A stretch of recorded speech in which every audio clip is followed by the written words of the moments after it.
Oh my gosh, after 6 months of renovations, our countertops have finally arrived. Please clap. Thank you.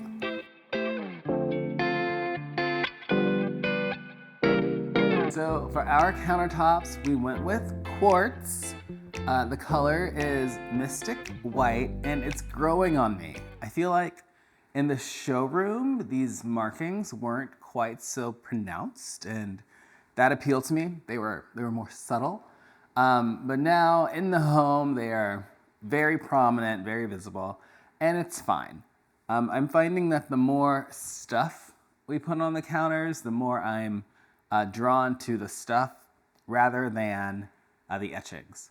And I think also I've just got kind of bigger fish to fry right now than the markings on the countertops. When they came and put it in the countertops, we noticed that all of a sudden the height on our appliances looked a bit shorter.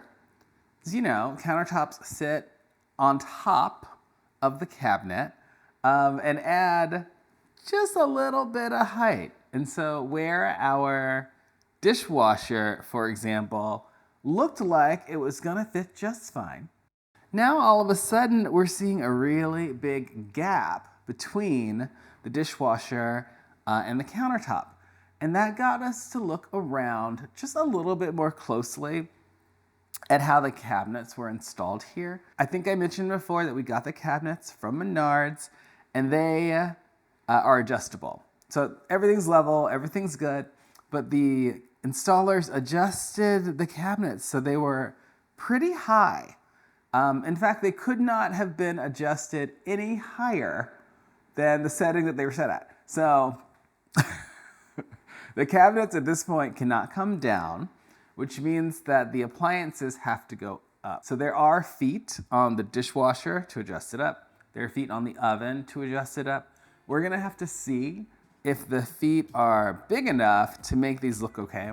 If not, we are gonna have to buy or build like a small platform to elevate our appliances by the inch or so. But not the end of the world. It's not ripping down walls or whatever. So we are going to manage just fine. But while you're here, I feel like we can take a look at some other things in the house.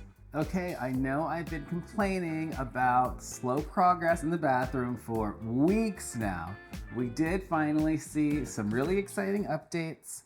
This vanity was installed, but then also this mirror, and Erin really came through with the mirror.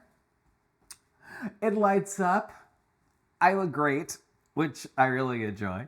And then we had this shower enclosure installed, glass shower enclosure, and we haven't gotten to take a shower in it yet. Like, that's how newly this was put in. And we're really excited to give it a try. I will say everything looks expensive. 100% looks very expensive. It wasn't. This mirror was a couple $100. The vanity was probably the most expensive thing at like $800 or $900. The shower was like $1,000, and this very, very pricey looking faucet was just a couple of hundred. Now we do have a very fancy toilet. You know, 2 gay men are gonna have a really fancy toilet in the bathroom, okay? That's gay law. That is gay law. And I don't know, we've got a lot of different settings. I haven't tried out all of them, but it's got a bidet, it's got a dryer, it's got a night light, it's got heat settings, position settings. I am really excited to do some thinking in this bathroom. Very excited.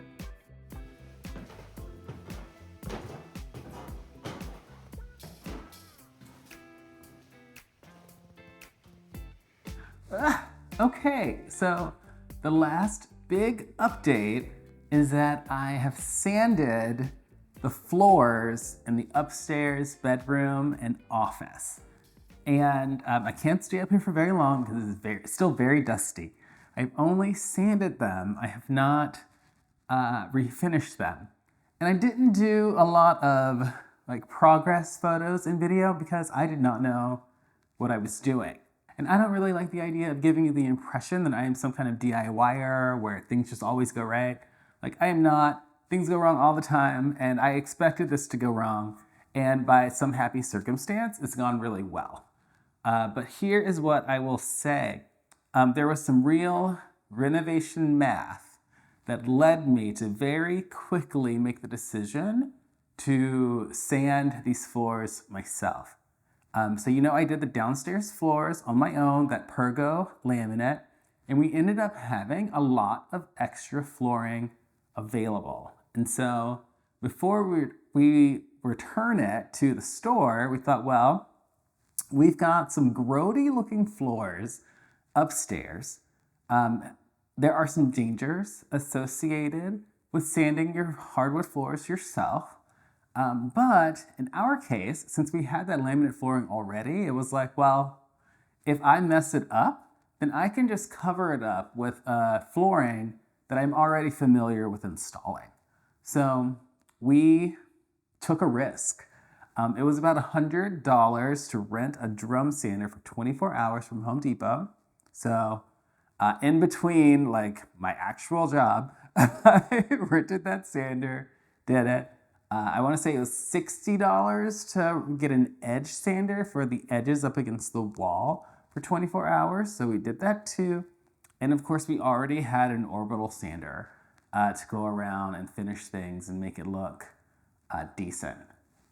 Now, I still have to do a sealer and I still have to do poly, and I don't know how to do either of those things. So there will be before and after photos. Like, there's at least one really good before photo that shows you the image. But we'll have some solid after stuff, depending on how things go. And I'll do a good job of just showing you like what looks good and what could have used more work. Yeah? Okay, let's get out of here, Steph. Okay, and that is gonna be it for this vlog episode. Honestly, I wanna say we're like 70 to 80% of the way to being completely happy with the finished product of this house.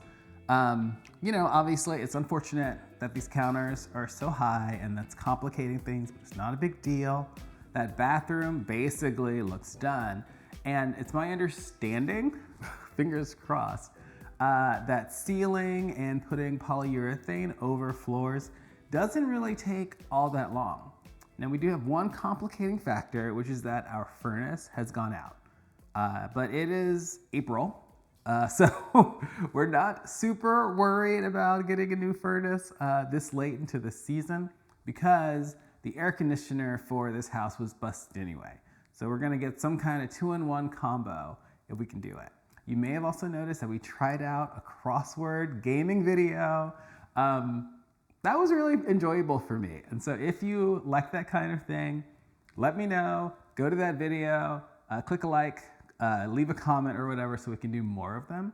Or if you have a suggestion for the type of video that we should do on the channel, then you should leave that as well. I really like that style of video because I can just like sit down and talk to you. But I think I would prefer to do some things that are streams and some things that are straight videos. So we're gonna figure it out and it's gonna be a good time. Obviously, we're not gonna end the vlog style videos because we've got some fun stuff to do. We've got to put art on the walls. We've got to choose furnishings. We gotta figure out what cabinets we're gonna use for what. Lots of things. And also, I've been able to really learn how to use more tools over the course of doing these videos. So we now have a table saw, a reciprocating saw, a circular saw. We're gonna use a nail gun to put in the baseboards. Lots and lots and lots of fun opportunities that weren't there before. I think that some of the DIY aspect of this has really broadened my horizons, so to speak. Like a couple of months ago when I started this, it was definitely, let's get these contractors in, let's manage the contractors, and let's see the progress that way. And it's been really interesting to transition into more of a, how are we gonna do this? Okay, I guess it's gonna be me. I guess it's gonna be my husband. Let's figure it out. I also recall, as we started this vlog, that I need to be writing a book and I need to be launching a podcast. So maybe we need to pivot a little bit since it is April and get to work on those other goals so that I don't fall on my face vis-a-vis the goals I have set for myself. Things to think about. But anywho, that's it for now. Sorry for rambling. It's probably this coffee. I will see you next time.